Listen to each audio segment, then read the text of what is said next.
우리 성도님들은 우리 백설공주 이야기를 잘 아시죠? 백설공주. 거기 마녀가 등장을 해서 백설공주를 죽이려고 뭘로 유혹합니까? 사과로 유혹을 합니다. 근데 요즘엔요, 마녀도 사과값이 비싸가지고 백설공주 암살 계획을 포기했답니다. 이런 이야기를 웃자고 한다 이렇게 하는 거예요. 그런데 이렇게 하는데도 안 웃는 분들은 좀 심각한 상태입니다. 사실 이제 웃으면서 하는 얘기지만 요즘 물가가 장난이 아니잖아, 그렇죠? 그러다 보면 곧 그것은 우리 삶에 얼마나 팍팍하다라고 하는 것을 또 얘기하는 것 아니겠습니까? 어떻든 이 아침에 부활의 주님이 여러분에게 새 힘 주시기를 주님의 이름으로 축복합니다. 우리에게 마음이 새로워지도록 힘을 주시면 우리는 삶을 이겨낼 수 있는 충분한 힘을 얻게 될 줄 믿습니다. 2주 전에 우리 맹인 바디메오 얘기를 같이 나누었죠. 오늘은 죽은 나사로를 살리시는, 예수님이 살리시는 그런 장면입니다. 신앙생활을 좀 하신 분들은 익히 잘 이 장면을 기억하고 있습니다. 죽은 지 나흘 된 나사로가 무덤에 갇혀 있을 때 예수님이 어떻게 하세요? 무덤 앞에 서서 나사로야 나오너라 이렇게 했더니 어떤 일이 벌어졌나요? 죽은 나사로가 수족을 동인 채로 걸어 나오는 그런 장면입니다. 한번 그 장면을 한번 생각을 해보세요.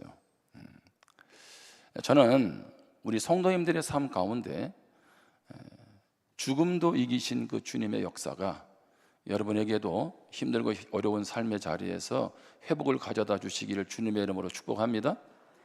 죽음도 죽어있는 영혼도 살리시는 그 주님. 그래서 우리 삶에서 참 예기치 못하고 이겨내지 못할 많은 버거운 일들이 일어나잖아요. 근데 우리 주님께서 여러분의 삶에 회복을 주시기를 간절히 소망합니다. 그런데 우리가 이 본문을 통해서 잊지 말아야 될 것이 있습니다. 자, 이 말씀의 초점은 예수님이 나사로를 살리신, 죽은 나사로를 살리신 기적에 초점이 있지 않습니다. 다시 얘기합니다. 예수님이 죽은 나사로를 살린 것이 이 말씀의 초점이 아닙니다. 이 말씀의 초점은 예수님이 십자가에서 죽으시고 부활하신다는 것에 초점이 있습니다. 그래서 우리는 나사로의 죽음, 다시 살아남을 통해서 그 모순만이 아닌 그 너머에 주님께서 의도하시는 십자가와 부활을 우리가 바라볼 수 있어야 합니다. 예수님은 나사로를 살리기 위해서 베다니로 가셨습니다. 제가 예전에 이스라엘의 성지순례를 갔을 때, 두 번째 갔을 때 우리 가이드 하시는 분이 이 베다니의 집, 나사로의 집으로 안내를 했어요. 그 집을 쭉 둘러보고 나서 이제 우리 예루살렘까지 한번 걸어가면서 한번 그 예수님이 가신 그 길 한번 체험해 보자. 그래가지고 걸어서 내려왔던 기억이 있습니다. 처음에는 성경 속에서 예수님이 걸어가신 그 길을 걷는다는 그런 기쁨과 감격이 있었는데 한참 걷다가 더워가지고 짜증냈던 그런 기억이 있습니다. 그러니까 베다니와 예루살렘 별로 멀지 않아요. 자, 그런데 요한복음 11장 7절에 보면 예수님이 베다니에 가셨는데 그 후에 제자들에게 이르시되 유대로 다시 가자 하시니. 자, 지금 예수님이 가는 곳은 어디라 그랬어요? 나사로의 집이에요. 자, 그런데 이 나사로의 집은 베다니에 있는데 베다니에 가자 또는 나사로에게 가자 이렇게 말씀을 해야 되는데 유대로 다시 가자라고 말씀하십니다. 여러분, 유대는 예루살렘과 베다니를 포함한 넓은 지역의 이름입니다. 자, 예수님은 왜 베다니로 나사로를 살리기 위해서가 아니라 유대로 가자고 하실까요? 그것은 예수님이 단지 베다니에 가서 죽은 나사로를 살리시는 것에 초점이 있다는 것이 아니죠.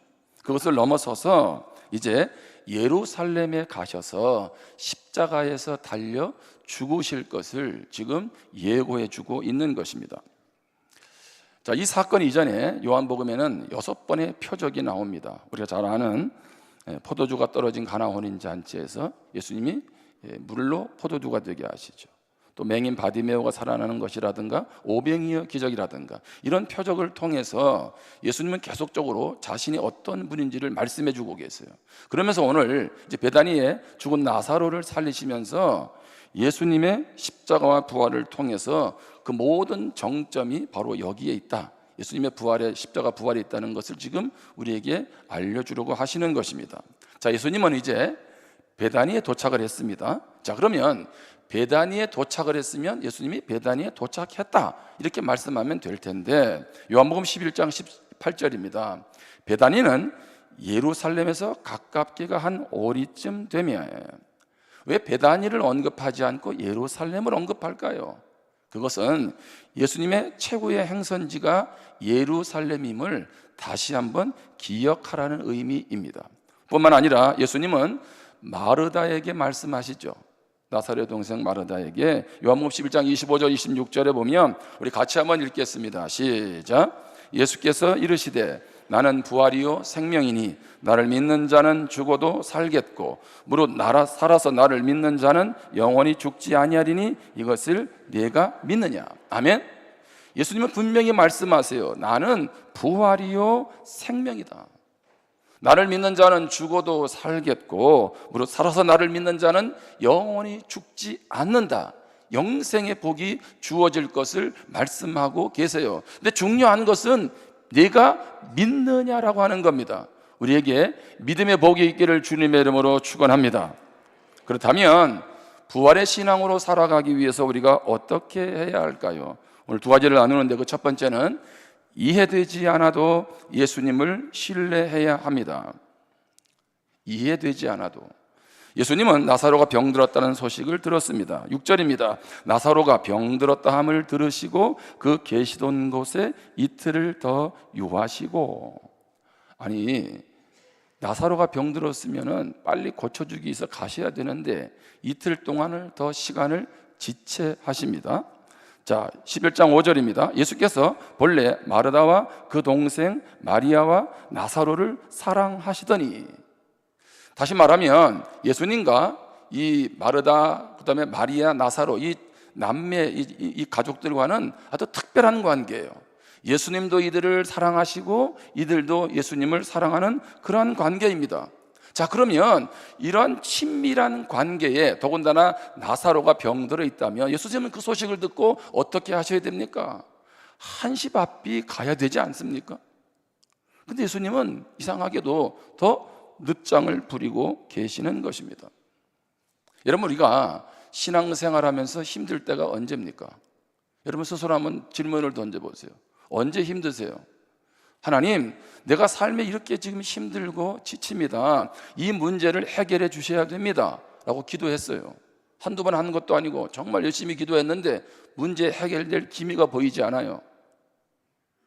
자, 그런데 더 안타깝고 힘든 것은 그렇게 하나님 앞에 열심히 기도했는데 상황이 좋아지는 게 아니라 더 악화가 됩니다. 여러분, 그럴 때 하나님을 향해서 어떤 생각이 드세요? 하나님은 늘 나와 함께 한다고 하시는데 정말 하나님이 나와 함께 하는 게 맞아? 아니, 어떻게 내가 이렇게 힘든데 나를 모른 척 하실 수 있어? 그럼 신앙생활 하다 보면 하나님은 늘 나와 함께 한다라고 하는데 정작 내 편에서는 하나님이 안 계신 것처럼, 내 삶의 전혀 문제에 관여하시지 않는 것처럼 느껴질 때가 있다는 것입니다. 요한복음 11장 4절은 예수께서 들으시고 이르시되 이 병은 죽을 병이 아니라 하나님의 영광을 위함이요 하나님의 아들이 이로 말미암아 영광을 받게 하려 함이라. 예수님이 나사로가 병들었다는 소식을 듣고 하시는 말씀이세요. 뭐라고 얘기하고 있습니까? 이 병은 죽을 병이 아니라 하나님의 영광을 위한 것이다. 예수님으로 하여금 영광을 받게 하려고 하신다, 이렇게 예수님이 말씀하고 계세요. 자, 무슨 얘기입니까? 따라합시다. 예수님이 지체할 때는 이유가 있다. 아멘? 여러분, 우리 삶에 이해되지 않는 일이 있을 수 있어요. 그럼에도 불구하고 거기에도 하나님의 뜻이 있고 계획이 있다는 것입니다. 그러므로 우리는 어떤 삶의 자리에 있어도 주님을 향한, 하나님을 향한 신뢰를 놓쳐서는 안 되는 것입니다. 여러분, 구약에 대표적인 사람이 욥이 그렇지 않습니까? 욥은 신앙생활을 엉망으로 하는 사람이 아니고 그는 누구보다도 하나님을 경외하는 신실한 믿음의 사람이었습니다. 그런데 그에게 10명의 자녀가 한순간에 죽게 되고 가지고 있는 재산, 양떼, 소떼, 가축들 다 잃어버리게 되고 몸에 악창이 나서 기왓장으로 끓을 만큼 고통스러운 가운데 있을 때 그가 얼마나 낙담이 됐겠느냐는 거예요. 남의 얘기라고 우리가 쉽게 생각할 수 있는데 여러분이 그 상태에 한번 있다고 생각을 해보세요. 여러분, 그러면 정말 악을 바락바락 쓰고 하나님 정말 그럴 수 있느냐고 손가락질하고 대들을 수 있지 않겠습니까? 내가 이렇게 믿음으로 살았는데 이게 뭐냐고 이렇게 할 수 있잖아요. 근데 욥기 1장 21절 22절에 보면 이르되 내가 모태에서 알몸으로 나와 사온즉 또한 알몸이 그리로 돌아가올지라 주시니도 여호와시요 거두시니도 여호와시오니 여호와의 이름이 찬송을 받으실지니이다 하고. 아멘. 내가 알몸으로 와서 알몸으로 돌아가는데 하나님이 다 주셔서 누린 것이라는 거죠. 그러면서 뭐라 그래요? 하나님의 이름이 찬송을 받을지어다 이렇게 고백해요. 아니, 그냥 그 상황을 받아들이는 것도 쉽지 않은데 하나님을 뭐예요? 찬송하고 있어요. 여러분이 이런 상황 가운데 여러분들이 지금 이런 어려움을 겪고 있다면 하나님을 찬송할 수 있겠어요? 뿐만 아니라 22절에 이 모든 일에 욥이 범죄하지 아니하고 하나님을 향하여 원망하지 아니하니라. 하나님 원망하지 않았어요. 욥이 하나님을 신뢰하지 않았다면, 그 하나님이 어떤 하나님인지를 그가 몰랐다면 결코 그는 이렇게 하나님을 찬양하거나 이렇게 고백할 수가 없었을 것입니다. 여러분, 우리는 이런 삶의 자리에서 어떻게 하나님 앞에 반응하고 계세요? 예전에도 한번 제가 인용했던 글인데, 당신은 하나님을 오해하고 있습니다. 유석경 전도사님 지구촌 교회에서 직장 암 말기에 발견이 돼서 세상을 떠날 때까지 복음을 전했던 그분이 쓴 책이에요. 당신은 하나님을 오해하고 있습니다. 근데 그 책에서 이 전도사님이 이렇게 고백을 해요. 암에 걸리고 나서 하나님을 원망해 본 적이 한 번도 없었다. 이 거짓말 같은 얘기죠. 내가 암에 걸리고 더군다나 직장암 말기에 발견이 됐는데 한 번도 하나님을 원망해 본 적이 없었다. 하필이면 내가 왜 암에 걸렸나고 묻지도 않았다. 자신은 하나님을 이해하려고 하지 않았다. 이해할 수 있다면 하나님은 이미 하나님이 아니다. 나는 하나님을 이해하려고 하지 않고 그저 신뢰한다. 무엇이든지 하나님이 허락하신 것이라면 자신은 그것이 자신에게 가장 좋은 것이라고, 나에게 가장 좋은 것이라고 믿는다는 거죠. 암에 걸려서 원망하지 않은 것도 놀랍지만 뿐만 아니라 그 모든 상황은 하나님이 허락한 것이기에 나는 나에게 가장 좋은 것이라고 이 상황을 받아들이겠다는 거죠. 그러면서 그가 암을 축복이라고 고백을 했습니다.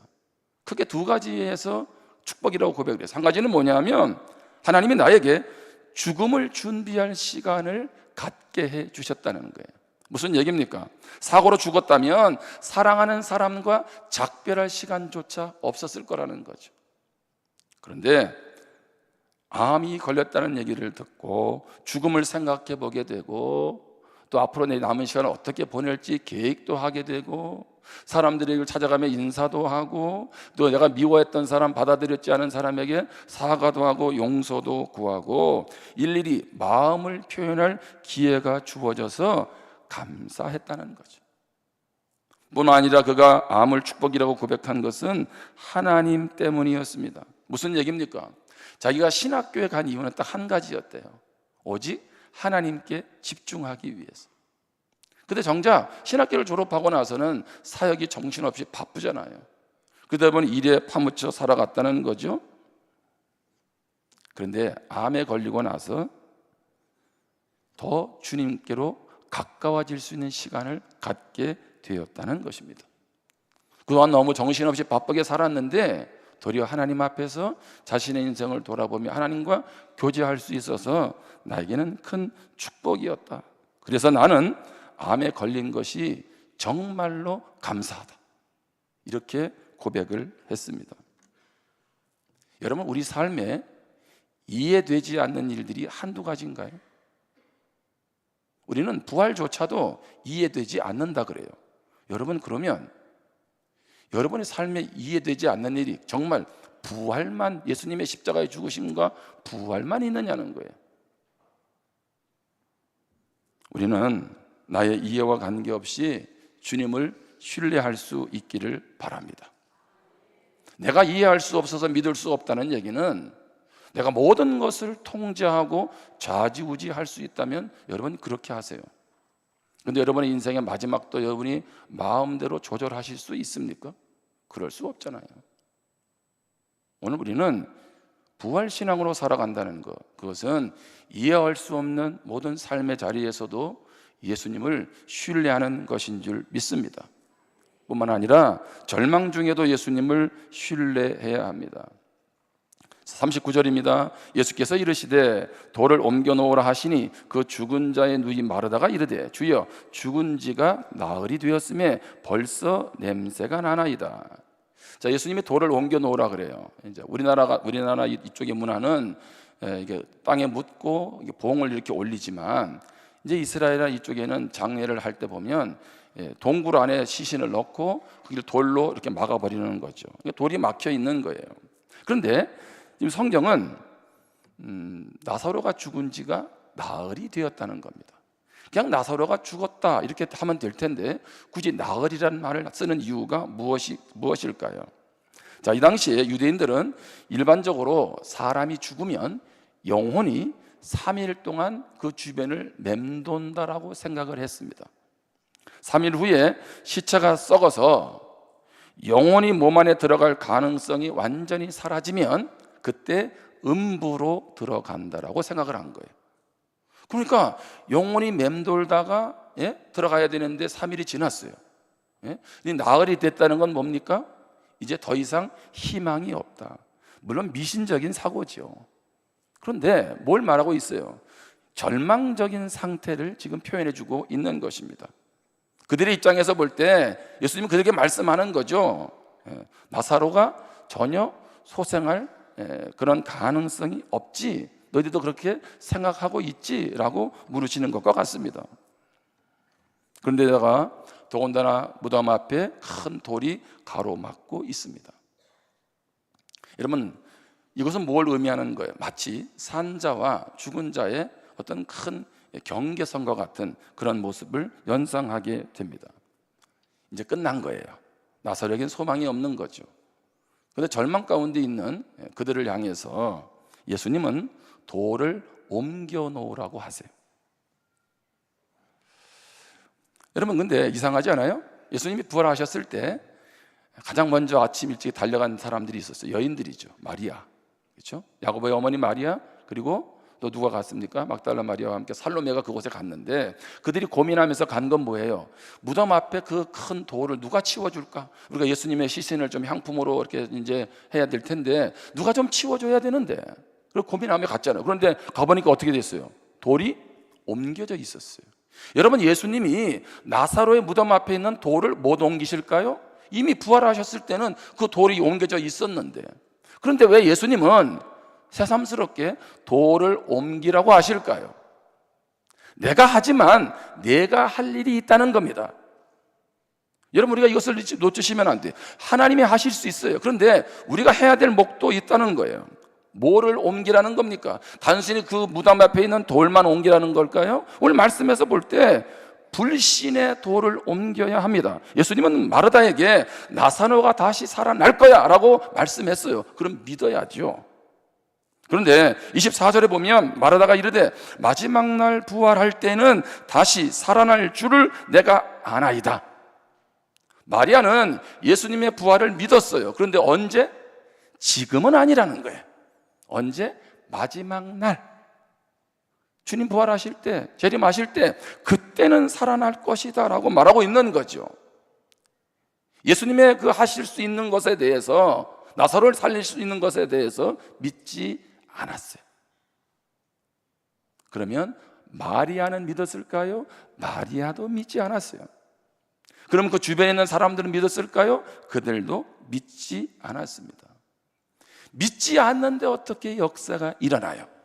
오늘 주님이 말씀하잖아요. 믿으면 영광을 보리라고 하는데 믿지 않는데, 무엇하면서? 불신하고 있는데, 주님이 내 삶에 역사할 것에 대해서, 부활의 주님이 내 삶에 역사할 것에 대해서 신뢰하지 않는데 어떻게 일어날 수 있으며 절망이 희망으로 바뀔 수 있겠습니까? 뿐만 아니라 주님은 우리에게 죄의 돌을 옮기라고 말씀하세요. 죄의 돌, 죄는 하나님과 우리 사이를 가로막습니다. 예수님이 십자가에서 마지막 숨을 거두시면서 뭐라고 기도하세요? 엘리 엘리 라마 사박다니. 뜻은 무엇입니까? 나의 하나님, 나의 하나님, 어찌하여 나를 버리셨나이까? 예수님 왜 십자가에서 하나님이 나를 버렸다고 말씀하실까요? 그것은 하나님이 버리신 것이 아니라 죄가 하나님과 우리 사이를 단절시킨다는 것을 지금 무엇하는 거예요? 보여주는 거죠.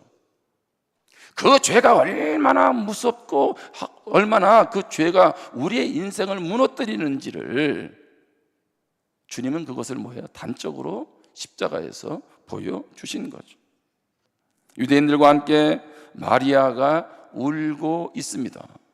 그 모습을 보시는 예수님이 말씀하세요. 35절에 보면 예수께서 눈물을 흘리시더라. 예수님이 눈물을 흘리세요. 여러분, 성경에 보면 예수님의 눈물 흘리는 장면은 아주 특별한 장면입니다. 예수님도 나사렛 죽음 앞에 슬퍼하는 그 가족들과 주변 사람들을 보면서 마음이 안타까우셨죠. 그러니 당연히 우셨습니다.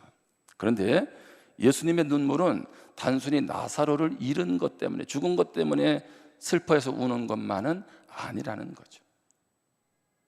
슬픔의 원인인 사망이 다스리고 있는 현실, 아직도 하나님의 백성이 사망의 노예가 되어 죄를 짓고 있는 현실을 향한 슬픔입니다. 죄로 인한 우리에게 있는 그 아픔, 그것을 보니 주님이 슬프시고 눈물을 흘리고 계시는 것입니다.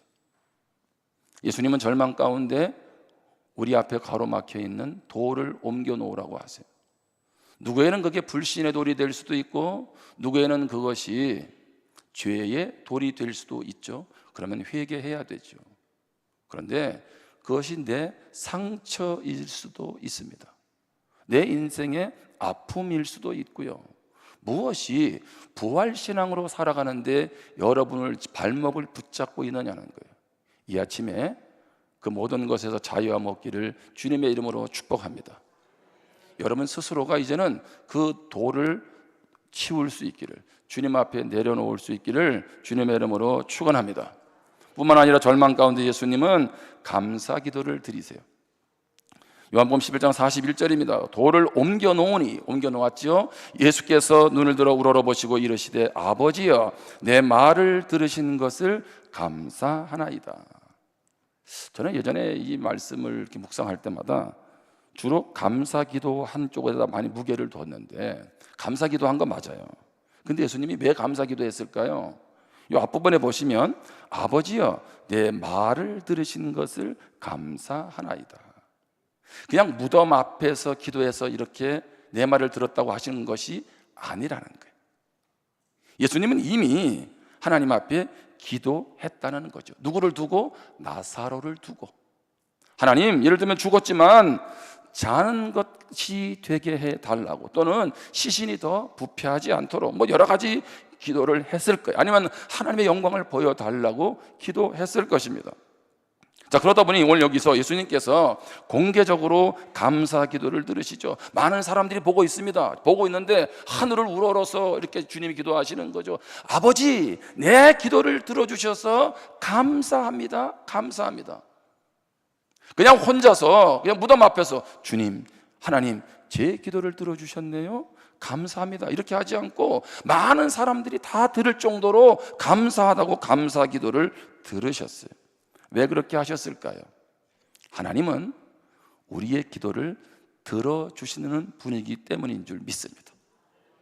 하나님은 예수님의 기도를 들어주실 뿐만 아니라 우리가 하나님 앞에 기도하면 가장 절망스러운 순간에도 우리를 만나 주시고 우리 인생 가운데 역사하시는 분이신 줄 믿습니다. 뿐만 아니라 예수님이 감사 기도할 때 하나님에 대한 기대가 있었습니다. 어떤 기대가 있었을까요? 여러분, 나사로가 나흘 만에 살아났습니다. 기적이죠. 그러면 묻겠습니다. 나사로는 죽었나요? 살았나요? 그 이후에 따라합시다. 살다가 죽었다. 그러면 또 살리셔야 되나? 그렇죠. 무슨 얘기입니까? 단순히 나사로가 죽었다가 살아나는 것, 그것이 예수님의 기대는 아니에요. 왜? 그도 또 나이가 들고 늙으면 죽으니까. 예수님의 관심은 어디에 있나요? 이 놀라운 기적의 현장을 통해서 우리 모두가, 또 그곳에 있는 모두가 예수님을 구세주로 영접하기를 원하신 줄 믿습니다. 그리고 영원히 생명 얻기를 원하신 거예요. 그래서 예수님이 그러셨잖아요. 나는 부활이요 생명이니 나를 믿는 자는 죽어도 살겠고 살아서 나를 믿는 자는 영원히 죽지 아니하리니 영생하리니 내가 믿느냐 말씀하시는 줄 믿습니다. 그렇게 오늘도 이 시간 우리가 절망 가운데서도 예수님을 신뢰할 수 있는 것, 그것이 바로 부활신앙의 삶인 줄 믿습니다. 이제 한 이야기라고 말씀을 마무리합니다.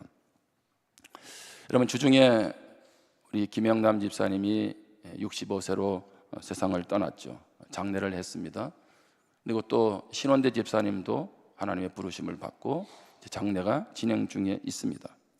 제가 자녀들하고 이야기하면서 우리 집사님의 이렇게 이전의 삶을 다시 돌아보게 됐어요. 집사님이 2006년 2월 달에 악성 갈색 세포 종양이 발견이 됐습니다. 일종의 암인데 치료법이 없는 희귀암이에요. 근데 이게 췌장 옆에 생겨난 거예요. 그래서 수술할 수도 없고, 이제 안에 특별히 호르몬 쪽에서 이게 영향을 주기 때문에 의사도 한 3개월 사시던지 어쨌든 얼마 못 사실 것이다라고 그렇게 진단을 내렸습니다. 그때 침례교 다니는 여동생이 집사님을 모시고 그때 우리 교회 오셨어요. 제가 그때 만났어요. 그래서 우리 언니가 신앙생활을 할 수 있도록 도와달라고 2월 달에 그 검진을 받고 2006년 3월부터 우리 교회에서 신앙생활을 시작했습니다. 자, 전혀 치유법도 없는 그런 상황에서 집사님이 17년을 사셨어요. 이걸 뭐라 그래요? 이걸 기적이라고 하죠. 그래서 의사도 물었대요. 신앙생활 하냐고. 왜냐하면 의사가 볼 때는 도저히 이렇게 살아갈 수도 없는데, 집사님이 최근 1년 동안 많은 고통을 느끼셨지만, 중간중간에 고통하다가 또 이겨내고 하셨지만 16년 동안은 뭐 고통 때문에 힘들다는 얘기를 제가 못 들었어요. 집사님이 2주 전에 고난 주간에 이 예배 참석을 해서 주의 만찬을 하셨어요. 그렇죠? 그리고 나서 지난 주일날 몸이 안 좋다는 소식을 듣고 집에 갔는데 이미 한 주 동안 이제 혈당이 떨어지고 혈압이 떨어지면서 아주 힘든 시간들을 보내고, 그날도 너무 혈압이 떨어진 거죠. 저혈압이 된 거죠. 의식도 막 잃고. 그리고 119 구급대가 와서 이제 포도당을 이렇게 이제 놓고 나서 혈압이 100까지 올라갔어요. 이제 백병원으로 이송하기 전에 우리 집사님을 위해서 마지막 기도해 드렸어요. 그리고 병원으로 가시고 나서 가족들과 요한복음 14장의 말씀, 내가 곧 길이요 진리요 생명이라는 말씀으로 같이 말씀을 나누고 기도했어요. 그리고 2시간 뒤에 임종했다는 소식을 들었습니다.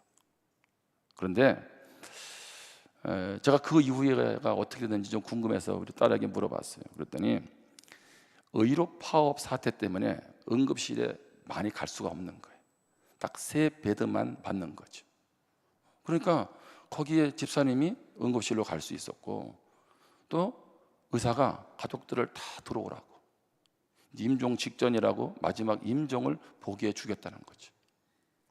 그래서 마지막 집사님이 어떤 말씀을 했냐고 물었더니 이제 숨을 아주 몰아쉬면서 고맙고 사랑합니다라고 하고 돌아가셨어요. 고맙고 고맙고 사랑합니다. 제가 그 말을 듣는데 집사님은 그러셨죠. 자녀들이 얼마나 고맙고 사랑스럽겠어요, 가족들이. 그런데 그분의 고백 속에는 우리 교회를 향한, 성도를 향한 고맙고 사랑한다는 고백, 주님을 향한 고맙고 사랑한다는 고백이 담겨 있는 줄 믿습니다. 우리가 올해를 시작하면서, 새해 시작하면서 감사 노트를 기록했잖아요. 집사님이 1월 1일부터 감사 노트를 기록을 했어요. 언제까지 썼냐면 2월 4일까지. 그래, 왜 2월 4일까지냐 그랬더니 2월 4일부터는 손이 이렇게 마음대로 글을 쓰기가 쉽지 않은 거예요. 근데 1월 8일 날 이렇게 써놓으셨더라고.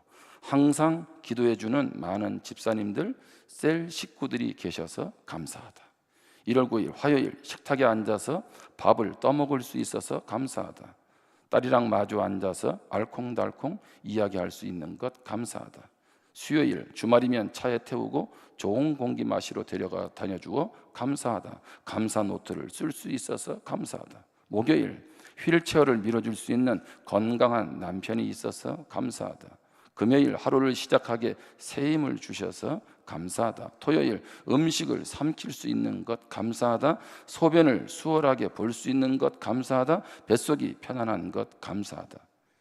1월 14일 주일 손가락에 새 힘 주셔서 딸들이랑 톡을 할 수 있어서, 카톡을 할 수 있어서 감사하다. 말씀과 찬양으로 은혜 주셔서 감사하다. 2월 4일 온라인 예배를 드렸지만 셀 식구들과 통화할 수 있어서 감사하다. 제가 이번에 감사 노트를 쭉 보면서 몇 가지를 이렇게 적었지만 가장 많은 감사는 뭐였겠어요? 가족들을 향한 감사겠죠. 뿐만 아니라 가장 많은 감사가 거기에 나왔는데 셀 식구들에 대한 고마움이었어요. 자기를 늘 돌아봐주고 관심을 가져주고 기도해주고 전화해주고 섬겨주었던 것을 집사님이 잊지 못하고 있는 거죠. 장례를 마치면서 평상시에 자녀들에게 당부한 말이 뭔가라고 물었을 때 두 가지를 얘기했습니다. 하나는 사람 미워하지 마라. 또 한 가지는 교회에서 봉사할 수 있을 때 해라. 그래서 엄마가 그랬대요. 계산하지 말고, 할까 말까 계산하지 말고 할 수 있을 때 하라는 거죠. 많은 장례가 있었지만 집사님은 부활주일날 떠나셨어요. 그것은 하나님이 남은 우리들이 어떻게 하나님 앞에서 어떤 신앙으로 살아가야 될지를 말씀해 주신 줄 믿습니다. 우리도 언젠가는 이 땅을 떠나가잖아요. 이번에 장례에 감사한 것은 유가족들이 그런 얘기를 하더라고요. 너무 많은 분들이 오셔가지고 위로해 줬다는 거예요. 너무 많은 분들이. 성도님 너무 많이 가니까 같이 식사할 자리가 없어가지고, 그렇죠? 그런데 안 믿는 주변의 분들이 와가지고 그러더래요. 기독교 장례는 원래 이렇게 하냐고. 너무 많이 와서 이렇게 위로를 해주니까. 제가 되려 오늘 한 가지 여러분에게 부탁하고 싶은 게 있는데요. 우리가 부활신앙을 가질 뿐만 아니라 제가 장례할 때마다 때로는 힘들 때가 있어요. 장례도 빈익빈 부익부로 나타난다는 거예요. 자녀가 교회를 다 신앙생활을 하고 또 교회에서 봉사하면서 오랫동안 다니신 분들은 많은 분들이 조문을 와요.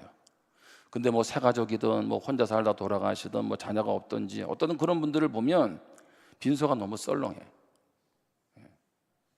근데 왜 그러면 성도님들이 잘 못 갈까? 물론 뭐 여러 가지 이유가 있겠죠. 근데 그 중에 한 가지가 조의금에 대한 부담도 있는 것 같아요. 그냥 빈손으로 못 가잖아. 한국 사람들 체면이 있어가지고. 그럼 또 얼마를 넣어야 되냐고. 쉽지 않은데, 나도 어려운데. 여러분, 그런데 힘들고 어려운 사람은요, 그냥 와서 손만 잡아줘도 힘이 되는 줄 믿습니다. 제가 오늘 하나 부탁드리고 싶은 것은, 여러분 좋을 때도 함께 해야 되지만 힘든 지체들이 있을 때 내가 전혀 모르는 사람이라 할지라도, 나하고 감련도 없고 별로 얘기해 본 적이 없다 할지라도 같이 가서 위로해 줄 수 있기를 바랍니다. 여러분, 성경에서 우리는 예수 믿는 사람은 그리스도 안에 한 가족이라 그랬잖아. 그럼 가족이 뭡니까? 로마서 12장 15절에 보면 즐거워하는 자들과 함께 즐거워하고 우는 자들과 함께 울라. 우리가 못하는 게 뭐예요? 좋은 일 생기는 것도 잘 즐거워 못해. 왜냐하면 우리 안에 그런 게 있는 것 같아요. 사촌이 땅을 사면 배가 아프다고. 좋은 일 생길 때 같이 좋아해 주는 것도요, 그리스도인입니다. 아멘. 뿐만 아니라 힘들고 어려울 때 같이 가서 울어주는 거, 그게 성도의 모습이잖아요. 안 믿는 세상 사람도 어려움을 당할 때 그렇게 손을 내밀고 함께 하는데, 오늘 하물며 하나님의 자녀들이 힘들고 어려울 때 함께 해야 되지 않겠어요? 저는 우리 공동체가 도리어 집사님의 장례, 또 신원대 집사님의 이런 장례를 거치면서 어떻게 서로를 돌아봐야 하고 어떻게 인생을 살아가야 될지 지혜를 얻을 수 있기를 바랍니다. 부활신앙, 그것은 이해할 수 없는 삶 환경 속에서도, 절망 가운데서도 예수님을 신뢰하게 하며 우리 삶의 승리를 가져다 주실 줄 믿습니다. 기도하겠습니다. 오늘 우리 주신 말씀을 한번 묵상하고, 또 나에게 주신 부딪혀온 말씀들이 있다면 붙잡고 기도할 수 있기를 바랍니다. 여러분, 인생은 이 땅에 오는 순서는 있지만 가는 순서는 정해져 있지 않습니다. 인생을 내 마음대로 못한다는 얘기는 내가 내 인생 주인 될 수 없다는 겁니다. 예수님의 부활에 대해서 이해할 수 있다 없다를 넘어서서 예수님의 부활을 믿을 수 있는 신앙을 갖기를 바랍니다. 그 믿음이 없다면 그런 은혜를 달라고 고백할 수 있기를 바랍니다. 그리고 오늘도 내 삶에 이해되지 않는 절망스러운 삶이 지속되고 있다면 그 하나님 앞에 의지하며 신뢰하며 기도할 수 있기를 바랍니다. 오늘 이 말씀을 붙잡고 하나님, 나도 부활신앙으로 살아가게 해주세요, 우리 결단하면서 기도하겠습니다.